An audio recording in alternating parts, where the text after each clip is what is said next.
O meu nome é Mayara e eu quero te agradecer pela sua audiência e também te convidar a ficar conosco até o final deste programa. Hoje nós falaremos sobre psicologia e também sobre fisioterapia. E aqui ao meu lado já está a nossa convidada, a Jéssica Schmidt, que é especialista em terapia cognitivo-comportamental e também especialista em psicologia econômica. Então, ela vai contar um pouquinho mais pra gente sobre o que é a psicologia econômica. Bem-vinda, Jéssica! Obrigada, Mayara, por esse convite. Agradecer pela oportunidade de poder trazer ao público o que é a psicologia econômica, que é algo pouco conhecido hoje aqui no Sul. Então, eu que agradeço, por você aceitar o nosso convite. E eu gostaria que você falasse primeiro um pouquinho da diferença, Então, o que é a psicologia e o que é a psicologia econômica. Se é uma vertente, se é uma nova psicologia. Justamente porque agora estamos vivendo ainda, neste período de pandemia a nível mundial. E estamos também passando por uma crise econômica. Então, conta pra gente um pouquinho mais sobre a psicologia e sobre a psicologia econômica. Então, a psicologia é uma área da saúde que estuda o comportamento humano, certo? Dentro da psicologia existem várias linhas de trabalho. Alguns exemplos: psicologia comportamental, psicologia cognitivo-comportamental, Gestalt terapia, psicanálise, que são formas de trabalho diferentes de cada profissional. Cada profissional vai escolher uma linha. A psicologia econômica é uma dessas linhas, só que é algo mais novo, algo novo que veio para o Brasil, que estuda o comportamento e aspectos psicológicos que influenciam nas nossas decisões financeiras. Por quê? Todas as escolhas e decisões financeiras que a gente faz têm aspectos psicológicos envolvidos. Seja algo que eu aprendi durante a minha infância, seja a ansiedade que influencia, seja a sociedade em si, mas eles são muito importantes. Então, a gente tem que aprender a identificar os erros e gatilhos que influenciam nessas decisões financeiras. Com isso, vai ser muito mais eficaz. Ótimo, então é bom para a gente conhecer um pouquinho mais tanto sobre a psicologia, quanto sobre a psicologia econômica. Você falou sobre os aspectos, que podem influenciar a nossa vida. Então eu gostaria que você explanasse um pouco mais para o nosso público como que essa parte da psicologia econômica, ela pode nos auxiliar nesse processo de saber lidar com essas questões emocionais e quais são essas questões emocionais que podem ser afetadas. Então, o que afeta, a parte financeira afeta o meu estado de espírito, o meu lado profissional, familiar. Conta pra gente poder entender um pouquinho mais sobre isso. Então, a gente pode usar como exemplo para explicar um pouquinho melhor como funciona esse momento atual mesmo, esse momento de pandemia, Porque o que aconteceu agora? Muitas pessoas nesse momento tiveram que se isolar em casa, ou tiveram sua carga horária diminuída, ou perderam os seus empregos, ou os autônomos, foram bastante afetados nesse momento e tiveram a renda totalmente diminuída, ou alguns até perderam a renda, Então, como isso influencia no psicológico? A pessoa começa a ficar mais ansiosa, não dorme mais direito, influencia na qualidade do sono, começa a ficar mais desesperada porque não sabe que ação tomar.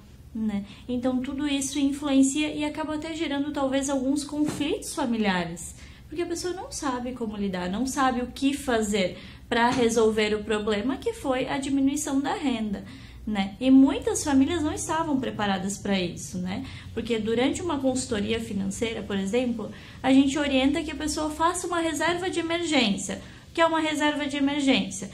6 meses de valor guardado, poupado de tudo que você gasta, do seu consumo. Mas muita gente não conseguiu fazer isso antes da crise, então não estava preparado para isso. Então agora a psicologia econômica veio muito forte para ajudar as pessoas a controlarem esse emocional, se estabilizarem e pensar: e o que eu vou fazer agora? Como eu posso agir nesse momento? Entendi.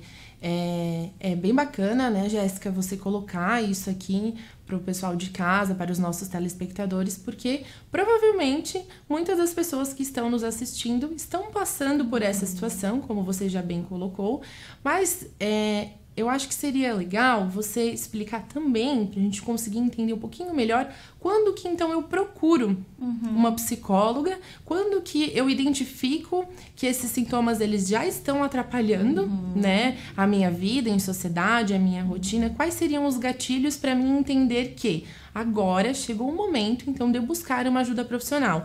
Quanto que isso está afetando na minha casa, na minha empresa, para que eu identifique que agora é necessário, então, eu buscar uma ajuda profissional, para que eu consiga organizar e me planejar na minha parte da área financeira. Então, a gente começa a identificar e a perceber que a gente precisa de ajuda, geralmente, quando a situação já está bastante crítica, que é o que acontece geralmente nos consultórios também, né? As pessoas buscam psicoterapia quando a ansiedade já está muito intensa, quando a depressão já está muito intensa, quando já está difícil de controlar e manejar. E no financeiro é a mesma coisa, né? A pessoa busca uma consultoria financeira quando ela já não sabe mais o que fazer, né? Quando as contas dela já estão acima do que ela ganha, né? Porque muitas pessoas nem sabem quanto ganham e quanto estão gastando, não tem esse controle de entrada e saída. Então, muitas vezes a saída às vezes é maior que a entrada e vira uma bola de neve, né? Quando as pessoas começam a fazer dívida e não dão mais conta de pagar, né? E isso vai influenciar em toda a sua rede, no seu relacionamento, né? No cuidado com os filhos, porque vai afetar também essa criação, né? No meu rendimento no trabalho, porque eu vou estar o tempo todo preocupado com as minhas contas, como eu vou pagar, o que eu vou fazer para ganhar mais dinheiro, né? Porque eu já não tenho mais controle da situação. Geralmente as pessoas buscam nesse momento, certo? O correto seria antes, seria eu aprender a ter um controle quando a situação ainda está estável. Mas não é o que acontece. Certo. É bacana a gente entender isso, porque muitas vezes, talvez você na sua casa não tenha relacionado a parte financeira com a sua área da saúde, né? Com a sua saúde mental. Muitas vezes você está doente fisicamente, doente mentalmente, porque você não está conseguindo lidar com a tua área financeira, com a tua parte da economia. Então, Jéssica, legal que você colocou isso aqui para os nossos telespectadores, para que eles possam identificar quando buscar uma ajuda profissional, saber que sim, a parte da economia está diretamente ligada com a nossa saúde mental. E aí, para isso, né, eu gostaria que você agora deixasse, então, dicas para quem está nos assistindo de como se planejar, de como manter essa saúde mental nesse momento de pandemia, né, que estamos vivenciando. E se agora eu estou vivenciando essa crise, como que eu posso começar a sair dela? Como que eu começo a lidar daqui para frente, vivenciando todo esse momento? Deixa pra gente algumas dicas pra gente conseguir se planejar e se organizar melhor. Então, muitas pessoas veem esse momento de pandemia e de crise como algo muito ruim, né? Porém, nem tudo tem só o seu lado negativo, né? O que a gente pode tirar de lição e aprender nesse momento, né? Esse é um momento que a gente teve a oportunidade de parar, o que no mundo moderno não acontece, né? Antes a gente não tinha tempo de parar, né? A vida é muito corrida, a gente tem que dar conta de muitas coisas ao mesmo tempo, e agora teve a oportunidade da gente parar, né? Por que não parar, analisar e refletir o que eu posso fazer de diferente, né? Não só no meu orçamento doméstico, não só no meu orçamento familiar, mas também na minha forma de trabalhar, né? Hoje muitas pessoas estão tendo que se reinventar, né? Algo que queria acontecer talvez um pouco mais tarde, que é essa questão de muito trabalho home office, muitas pessoas atendendo online, né? Isso que iria acontecer mais tarde só foi antecipado de uma forma um pouco mais rápida, né? Então, o que eu posso fazer nesse momento? Primeiramente, eu tenho que parar e analisar, né? Me permitir dar esse tempo e analisar. Primeiro de tudo, por que está faltando dinheiro?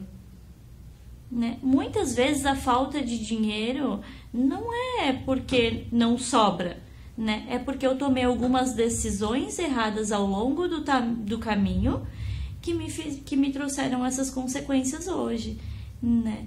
Então, o que eu posso fazer para que essas decisões erradas não continuem acontecendo, para que eu tenha um futuro mais promissor financeiro, um controle melhor?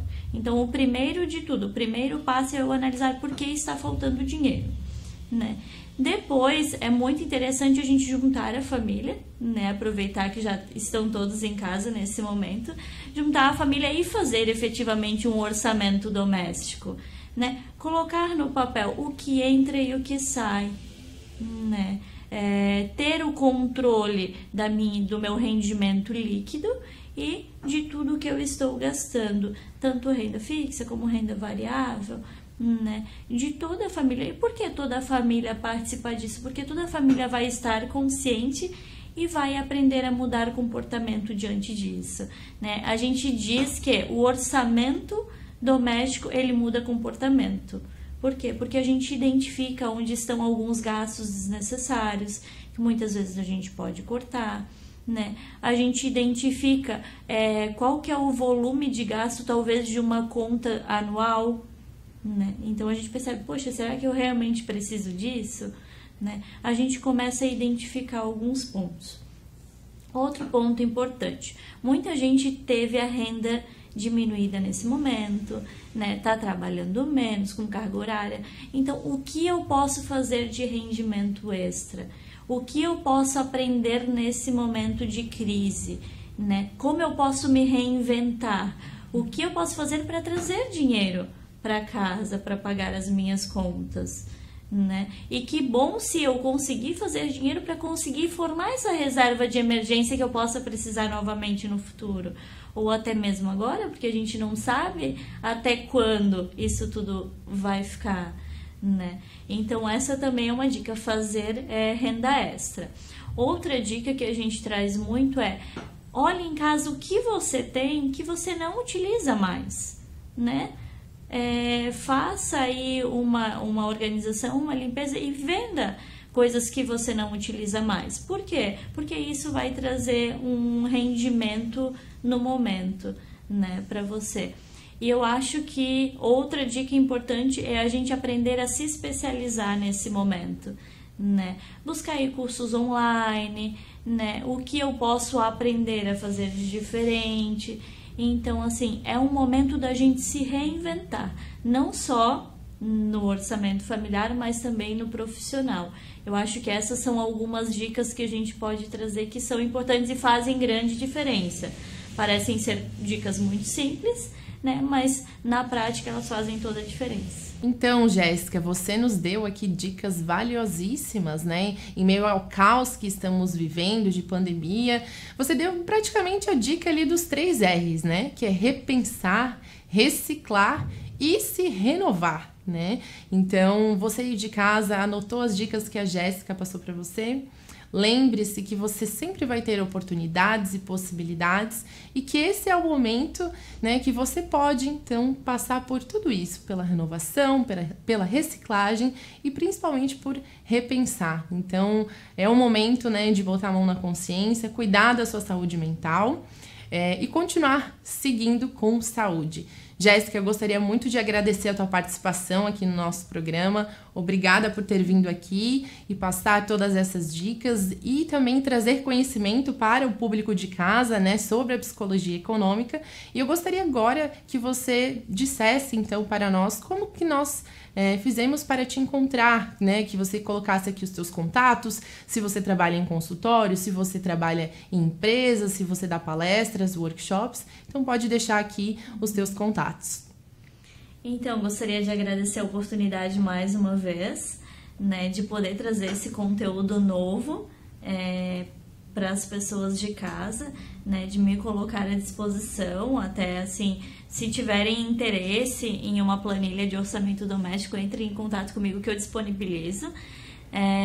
Hoje eu atendo com clínica também, não só com consultoria financeira, mas também atendimento clínico, né? No atual momento, a gente está fazendo atendimentos presenciais mais espaçados e atendimento online, né? A clínica fica na Rua Teresópolis, número 486, e também a gente dá algumas palestras em empresas, faz alguns workshops, né, para grupos mais pequenos. Então, aí estando à disposição para passar esse conteúdo. Muito bem. Então, agora, continue conosco. Nós vamos para um breve intervalo comercial, mas já já nós voltamos.